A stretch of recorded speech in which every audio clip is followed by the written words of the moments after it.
కథ ప్రపంచంలోని శ్రోతలకు ఈరోజు వినిపించబోయే కథ డాక్టర్ కొమ్మూరి వేణుగోపాలరావు గారు రాసిన తల్లి పిల్ల.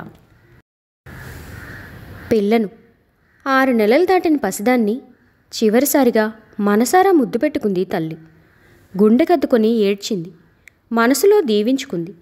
వదల్లేక వదిలింది. నడి రోడ్డు మీద ఓ పక్కగా పసిదాని ఒళ్ళు నొప్పి పుడుతుందేమోనని బాధపట్టుకుంది. ఆమె కట్టుకున్న చింపిరి పీలికల చీరలోంచి ఒక చిన్న ముక్క చింపింది. దాన్ని రోడ్డు మీద పరిచి పిల్లను జాగ్రత్తగా పడుకోబెట్టింది దానిమీద. పిల్ల ఇదంతా చూడటం లేదు. ఇందాక ఎప్పుడో నిద్రపోయింది. నిద్రలో నవ్వుతుందెందుకు? తనని చూసేనా? తల్లి ఊహ అది. దూరంగా మనుషులు వస్తున్న చప్పుడు అస్పష్టంగా వినిపించింది. తన పొరపాటు తెలిసి వచ్చింది తల్లికి. పిల్ల మీద ప్రేమ కొద్దీ ఇంకా ఇక్కడే ఉంటే ఎలా? తన ఆశ ఏమైపోవాలి? అప్పుడప్పుడే వ్యాపిస్తున్న వెలుతుర్లో పసిదాన్ని ఆఖరిసారిగా చూసుకుంది. చిన్నగా కదిలి పక్కనున్న పార్కులోకి వెళ్ళిపోయింది. పార్కులోంచి మరీ దూరంగా, పసిది తనకు కనిపించనంత దూరంగా వెళ్ళిపోలేదు. రోడ్డు ఒక మాదిరిగా కనిపించేలా ఉన్న ఒక గుబురుగా ఉన్న మొక్క ఆకుల్లో దాక్కొని మరీ కూర్చుంది.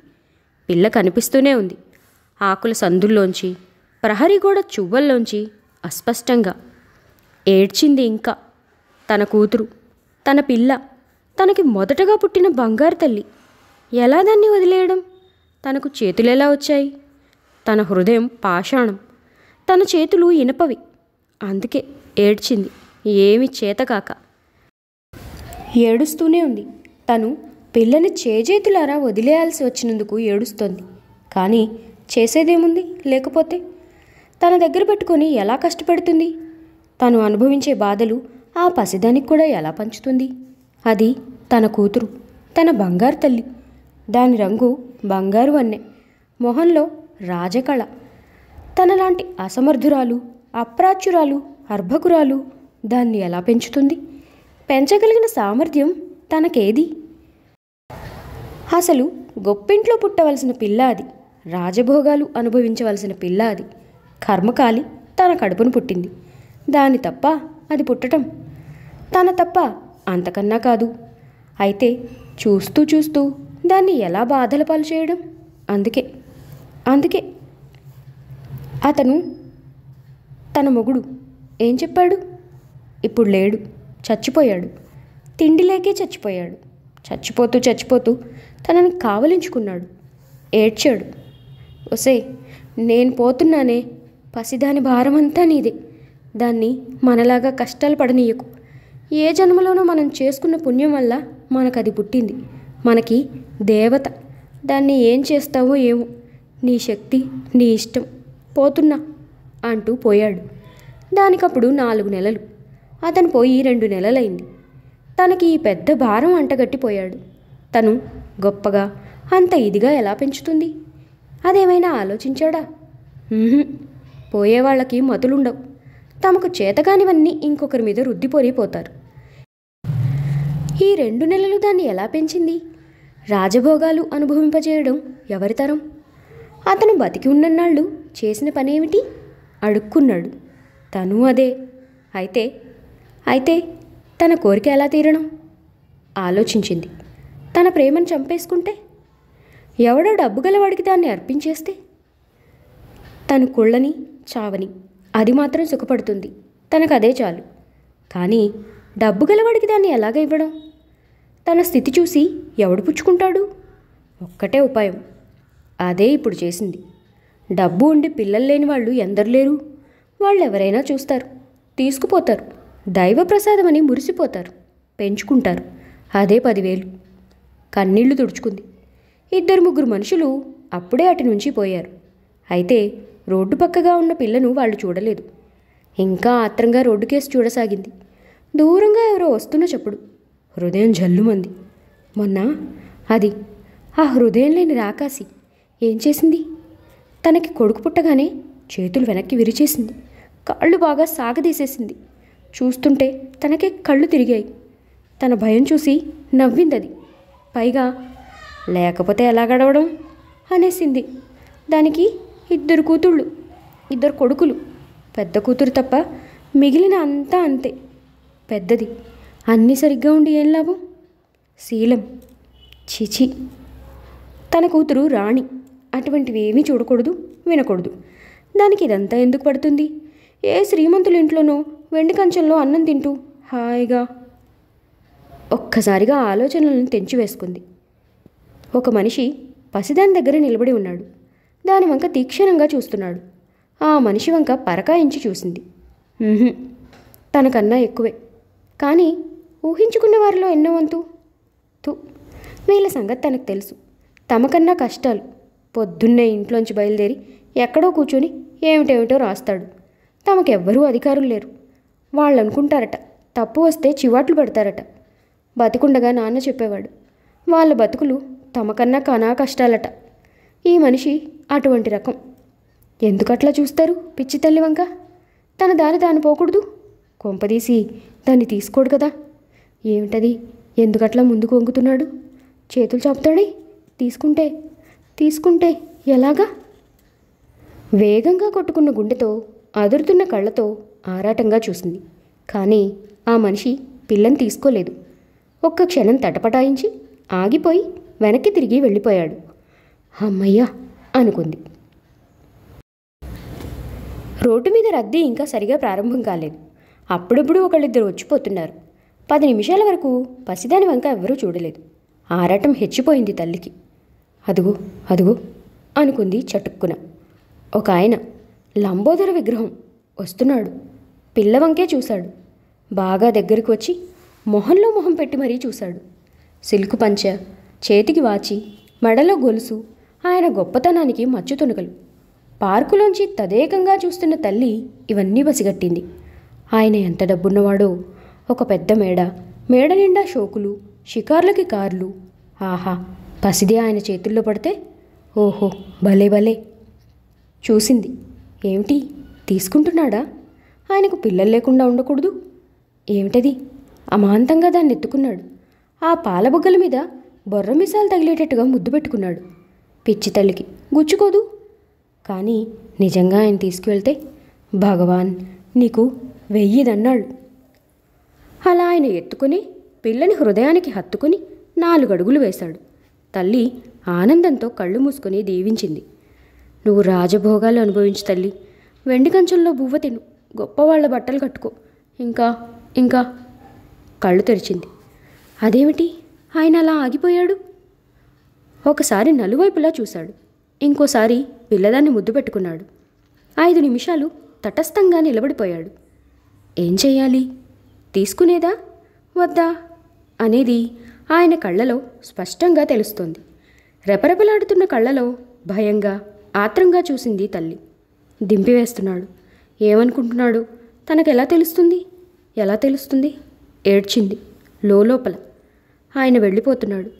ఏం ఆ అనుమానం ఎందుకు? పిల్లదానికి ఏం తక్కువైంది? చరచరా పార్కులోంచి లేచి ఆయన కాళ్ల మీద పడి పిల్లను తీసుకోమని ప్రార్థిద్దామనుకుంది. కానీ ఎలా సంభవం? తాను చెప్పినంత మాత్రం చేత ఆయన అలా చేస్తాడని నమ్మకం ఏమిటి? వెళ్ళిపోయాడాయన. పిల్లని పడుకోబెట్టి దాని వంక అలాగే చూస్తూ విడవలేక వెళ్ళిపోయాడు. తల్లి కాళ్ల కింద ఉన్న మొక్కలు తడిసిపోయాయి. ఇంకెవరైనా వస్తారేమో. ఎందుకు రాకూడదు? తనకి అదృష్టం బాగుంటే భాగ్యవంతులకేం కొదవా? సాధ్యమైనంత దూరం దృష్టి సారించి చూసింది. 2 వస్తున్నారు ఈసారి. మామూలు మనుషులు. పిల్ల ఉన్న వైపే నడుస్తున్నారు. ఒకడు చూశాడు అందులో. ఆగిపోయి పక్కవాడికి కూడా చూపించాడు. 2 పిల్లని సమీపించి ముట్టుకోలేదు. కొంచెం దూరంగా నిలబడి తర్కాలు మొదలుపెట్టారు. ఎలా మారిపోయిందో కాలం. ఎవరో ఆ తల్లి హృదయం లేనిది. కన్నబిడ్డని ఇలా వదిలేసి పారిపోవడానికి మనసెలా ఒప్పిందో. ఎవరికి పుట్టిన పిల్లో ఇది? ఎవరికో ఏమిటి ఒక ఆడదానికి? పిల్లలు ఆడదానికే పుడతారన్న సంగతి నాకు కూడా తెలుసు. నా ప్రశ్న ఏమిటంటే, మొగుడికి పుట్టినట్టయితే ఇలా వదులుకోవడం ఎందుకు సంభవిస్తుంది? నిజం ఎవరితోనో రంకు సాగిచ్చి ఏ బిడ్డో పుడితే ఇలా అఘోరించటం ఎన్ని చూడట్లా పత్రికల్లో. పిల్ల ఎంత ముద్దొస్తుందో చూడు. ఆ తల్లికి చేతులు ఎట్లా ఒప్పాయో అసలు. మనకెందుకు, మన దారిని మనం పోదాం, ఇక్కడుంటే ప్రమాదం కూడాను. వెళ్ళిపోయారు. తల్లి నిట్టూర్చింది. ఎవ్వరూ పిల్లని తీసుకోరా? ఉన్న కొద్దీ ఎండ ఎక్కువవుతోంది. పసిది బాధపడదు. ఏమిటి చేయడం? ఇంకో 15 నిమిషాలు గడిచాయి. పసిదానికి డబ్బు గల వాళ్ళ ఇంట్లో పెరిగే యోగ్యత లేదా? ఎవ్వరూ తీసుకొని చూడకుండా పోతారే? పిల్లకు కళ్ళల్లో ఎండ ప్రవేశించి నిద్ర చెడగొట్టింది. తల్లి చూసేటప్పటికీ ఏడుస్తోంది. తల్లి హృదయం తహతహ కొట్టుకుపోతోంది. పిల్లది ఏడుస్తోంది బావురుమని. ఎంతోమంది అటు నుంచి పోతున్నారు. దాని వంక చుట్టం లేదు. దాన్నెందుకు బాధ పెట్టడం? తను తల్లేనా? తనది హృదయమేనా? ఏడుపు తనకి కర్ణ కఠోరంగా ఉంది. ఇక తను చూడలేదు. ఏమైనా కానీ పిల్లని తీసుకోవాల్సిందే. తను తీసుకొని హృదయానికి హత్తుకోవాల్సిందే. లేచింది. కళ్ళు తుడుచుకుంది. 2 అడుగులు వేసింది. ఆగిపోయింది చటుక్కున. ఒక మనిషి పిల్ల దగ్గర నిల్చున్నాడు. దాని మొహం వంక తదేక దీక్షతో చూస్తున్నాడు. తల్లి అతని వంక పరకాయించి చూసింది. హృదయం జల్లుమంది. తనలాంటి మనిషే. ముష్టివాడు. ఆ ముష్టివాడు పసిదాన్ని చేతిలోకి తీసుకున్నాడు. వాడి మొహం వంక చూసి భయం చేతనో మరెందుచేతనో ఏడుపు మానివేసింది పిల్ల. నిర్భయంగా భుజం మీద వేసుకున్నాడు వాడు. ఒకసారి అటూ ఇటూ చూసి గబగబా నడిచి వెళ్ళిపోయాడు. భయంతో ఆవేశంతో ఉక్కిరిబిక్కిరి అయిపోయింది తల్లి. ఏం జరిగింది? ఏమిటి సంభవించింది? తన ఆశలు. అయ్యో, దాన్ని, ఆ బంగారు తల్లిని అలా రోడ్డు మీద నిర్భయంగా వదిలివేసిన తన కోరిక, ఆశ వ్యర్థమైపోవాల్సిందేనా? తన కూతురు లక్షాధికారి ఇంట్లో సకల సుఖాలు అనుభవించాలనుకున్న తన వాంఛ ఇలా నాశనమైపోవాల్సిందేనా? ఇలా జరిగిందే. ఏ డబ్బు గలవాడు ఎందుకు తీసుకుపోకూడదు? తను పక్కన దాక్కొని పొంచి మరీ చూస్తుంటే ఈ ముష్టి వెధవ తనలాంటి వాడే తీసుకుపోతాడా నా బంగారు తల్లిని? పెంచడానికి ఏం తాహతుంటుంది? తనకే లేదే. తనకన్నా వాడేం బాగా పెంచగలడు? తన దగ్గర కన్నా వాడి దగ్గర ఏం సుఖపడుతుంది? ఏమిటి చేయడం? తన కూతుర్ని తాను పెంచుకోలేదు. తన కూతురు తనకు బరువా? అయితే వాడిప్పుడు ఇస్తాడా? తన కూతురిని రుజువేమిటి? నిరూపించమంటే? మరి ముందు చేయవలసింది వాడిని అనుసరించడం. వాడి నివాసం ఎక్కడో కనపడితే ఆ తర్వాత ఏదో ఏమిటో చేయవచ్చు. బయలుదేరింది. నడిచింది. పరిగెత్తింది. ముష్టివాడి అడుగుజాడల్లో పిల్లజాడ పసిగట్టుకుంటూ నడిచింది. కనిపించాడు. నడక తగ్గించింది మెల్లగా. తెలియకుండా అనుసరించింది. చిన్న పాక, 10 తాటాకులుంటాయి. అక్కడ ఆగాడు ముష్టివాడు. పిల్లని తీసుకుని లోపలికి వెళ్ళిపోయాడు. ఏడుద్దామనుకుంది తల్లి గట్టిగా. పసిదానికి ఆకలి వేస్తుందేమో. పాలు ఎలా? వాడింట్లో ఎందుకుంటాయి పాలు? ముష్టి వెదవయ్యే తనలాగే. తన పిల్లేనని చెబితే ఇవ్వడు. దబాయిస్తాడు. బయటికి గెంటేస్తాడు. లాభమే ఉండదు. ఒక ఉపాయం. సాయంత్రం దాకా ఎలానో సహించాలి. ఆ తరువాత వాడింట్లో ఎవ్వరూ లేనప్పుడు చూసి మెల్లగా పిల్లని తీసుకొని జారిపోవాలి. అంతే. అంతకు తప్పితే వేరే గత్యంతరం లేదు. వాయిదా వేసుకుంది సాయంత్రానికి. వెనక్కి వెళ్ళిపోయింది. సాయంత్రం కనుచీకటి సమయంలో ఆ తాటాకు కొంప చుట్టూ తచ్చాడసాగింది తల్లి. వాడు ఇంట్లో ఉన్నట్టు లేడు. అడుక్కునేందుకు పోయి ఉంటాడు. పోతే వాడి పెళ్ళం అది బయటకు పోయే వరకు ఎదురు చూస్తుంది. తల్లి హృదయం తల్లడిల్లిపోతోంది పిల్లని చూడాలని. అమిత ఆతురతతో ఉదయం నుంచి ఎలా గడిపిందో, ఎక్కడెక్కడ తిరిగిందో తనకే తెలీదు. ముష్టివాడి పెళ్ళం బయటికి వచ్చింది. ఏదో పని మీద ఏటో పోయింది. తల్లికి గుండెలు కొట్టుకుంటున్నాయి. అయినా ఇంట్లో ఎలా దూరాలి? పసిదాన్ని ఎలా తీసుకోవాలి? ఏదో ఒకటి చెయ్యాలి. ఎత్తుకొని పారిపోవాలి. పొద్దున్న తను ఏం చేసింది? ఎవరైనా తీసుకుపోవాలని కూతుర్ని వీధిలో విడిచిపెట్టింది. ఇప్పుడు తనే తీసుకుపోవాలని ఆందోళన పడుతోంది. అటూ ఇటూ చూసింది. ఎవ్వరూ కనపడలేదు. ఆలస్యం చేయలేదు. చటుక్కున పరిగెత్తింది. పాకలో దూరింది. లోపల గుడ్డి దీపం వెలుగుతోంది. ఏది? ఎక్కడుంది నా పిచ్చి తల్లి? చూసింది. పక్కన చాప మీద పడుకుని ఉంది పిల్ల. ఆనందంతో ఒళ్ళు మరిచిపోయింది. పసిది తన పిల్లే. ఉత్సాహంగా ముందుకు వంగింది.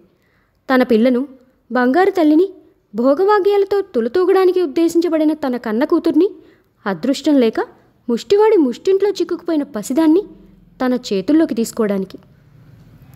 కెవ్వుమంది ఒక్కసారిగా. తల తిరిగిపోతోంది.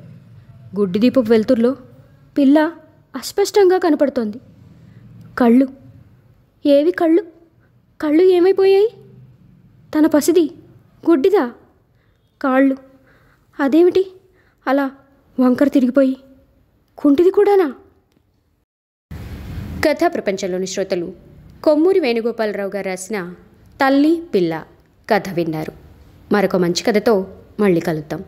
అంతవరకు సెలవు. ధన్యవాదాలు.